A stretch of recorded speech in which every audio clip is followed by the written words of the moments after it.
স্বাগতম সবাইকে। আশা করি সবাই ভালো আছেন। গত কয়েক মাস ধরে মধ্যপ্রাচ্যে যে অগ্নিগর্ভ পরিস্থিতির মধ্য দিয়ে যাচ্ছিল তা যেন গত রাতের এক বিস্ফোরক ঘটনায় চরম পর্যায়ে পৌঁছেছে। ইরান তাদের অত্যাধুনিক ড্রোন দিয়ে সরাসরি যুক্তরাষ্ট্রের একটি সামরিক ঘাঁটিতে হামলা চালিয়েছে। প্রাথমিক প্রতিবেদনে বলা হচ্ছে এই হামলায় কমপক্ষে 21 জন আমেরিকান সেনা নিহত হয়েছেন।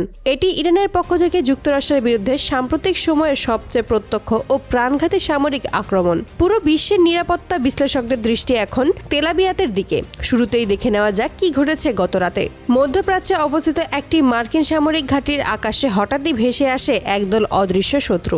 ইরানের পাঠানো অত্যাধুনিক সেলথ ড্রোন যুক্তরাষ্ট্রের বিখ্যাত বায়ু প্রতিরক্ষা ব্যবস্থাকে ফাঁকি দিয়ে ঘাঁটির ভেতরেই আঘাত হানে। ফলাফল ভয়াবহ বিস্ফোরণ, অগ্নিকাণ্ড, ধ্বংসস্তূপ ও সর্বোচ্চ পর্যায়ের হতাহত। মার্কিন কর্তৃপক্ষ নিহতদের সংখ্যা এখনও চূড়ান্তভাবে নিশ্চিত না হলেও অভ্যন্তরীণ সূত্রগুলো জানাচ্ছে নিহত আমেরিকান সেনার সংখ্যা কমপক্ষে 21। ঘাঁটির ব্যাপক ক্ষয়ক্ষতির পরিমাণ এখনও নিরূপণ করা হয়নি। এই হামলা কোনো আকস্মিক ঘটনা নয়, এর পটভূমি তৈরি হয়েছে গত 5 মাস ধরে। ইসরায়েলের গাজায় চলমান যুদ্ধ, যেখানে আন্তর্জাতিক সংস্থাগুলোর দাবি অনুযায়ী 1 লাখেরও বেশি ফিলিস্তিনি নিহত হয়েছেন, যার 60% নারী ও শিশু। এই যুদ্ধে যুক্তরাষ্ট্রের সরবরাহকৃত অস্ত্র ও অর্থায়ন ইসরায়েলকে সমর্থনের ইঙ্গিত হিসেবে দেখা দিয়েছে তেহরানে। ইরান শুরুতে হামাস, হেজবুল্লাহর মতো ফিলিস্তিনিপন্থী গোষ্ঠীগুলোর পেছনে সমর্থনদাতা হিসেবে ভূমিকা রাখলেও গাজায় নৃশংসতা ও আঞ্চলিক উত্তেজনা বৃদ্ধির সাথে সাথে তারা ক্রমশ সরাসরি সংঘাতে জড়িয়ে পড়ার ইঙ্গিত দিচ্ছিল। গত রাতের এই হামলা সেই ইঙ্গিতকেই যেন রক্তাক্ত বাস্তবে পরিণত করেছে। একটি পরিষ্কার বার্তা, ইরান সরাসরি মার্কিন লক্ষ্যবস্তুতে আঘাত হানতে প্রস্তুত এবং তাদের সামরিক প্রযুক্তি মার্কিন প্রতিরক্ষা ব্যবস্থা ভেদ করার ক্ষমতা রাখে। অপরদিকে ইরান সরকারের পক্ষ থেকে একটি সংক্ষিপ্ত কিন্তু ঔদ্ধত্যপূর্ণ বিবৃতিতে এসেছে। তারা এটিকে সামরিক শক্তির একটি সীমিত প্রদর্শন বলে অভিহিত করেছে, কিন্তু বিশ্লেষকরা বলেছেন এটি প্রদর্শন মধ্যপ্রাচ্যের মার্কিন অবস্থানের প্রতি একটা গভীর চ্যালেঞ্জ এবং ইরানের বৃদ্ধিশীল সামরিক আত্মবিশ্বাসের লক্ষণ।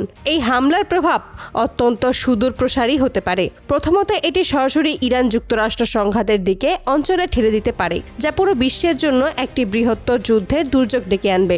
দ্বিতীয়ত, ইরানের ড্রোন প্রযুক্তির এই সক্ষমতা আঞ্চলিক শক্তি ভারসাম্যকে বদলে দিতে পারে। তাদের সেলথ ও অত্যাধুনিক বলে দাবি করা ড্রোন যদি সত্যিই মার্কিন ঘাঁটিতে আঘাত হানতে পারে, তাহলে তা শুধু ইসরায়েলের জন্যই নয়, সমগ্র মার্কিন মিত্র শিবিরের জন্য এক ভীতিকর বার্তা। তৃতীয়ত, গাজা যুদ্ধ এখন আর শুধুমাত্র ইসরায়েল ফিলিস্তিনি ইস্যু নেই। এটি পরিণত হয়েছে একটি বৃহত্তর প্রতিপক্ষতা ও আঞ্চলিক ক্ষমতার লড়াই, যেখানে ইরান নিজেকে প্রতিরোধ অঙ্গের নেতা হিসেবে প্রতিষ্ঠিত করতে চাইছে। তাহলে পরিস্থিতি এখন কোথায় দাঁড়ালো? একদিকে গাজায় মানবিক বিপর্যয় চলছেই, অন্যদিকে তেহরানের এই স্পষ্ট ও প্রাণঘাতী চ্যালেঞ্জ ওয়াশিংটনকে সরাসরি সামরিক জবাব দেওয়ার চাপে ফেলেছে। ট্রাম্প প্রশাসন কী ধরনের প্রতিক্রিয়া দেখাবে তা এখন সবার লক্ষ্য। এটি কি হবে লক্ষ্যভিত্তিক হামলা, নাকি ব্যাপক আকারের কোনো সামরিক অভিযানের সূচনা? ইরান কি তাদের এই পদক্ষেপ থেকে পিছিয়ে আসবে, নাকি আরও সংঘাতের দিকে এগিয়ে যাবে? গত রাতের এই ড্রোন হামলা শুধু একটি সামরিক ঘাঁটিতেই আঘাত করেনি, এটি আঘাত করেছে পুরো আন্তর্জাতিক শান্তি ও স্থিতিশীলতার ভিতকে।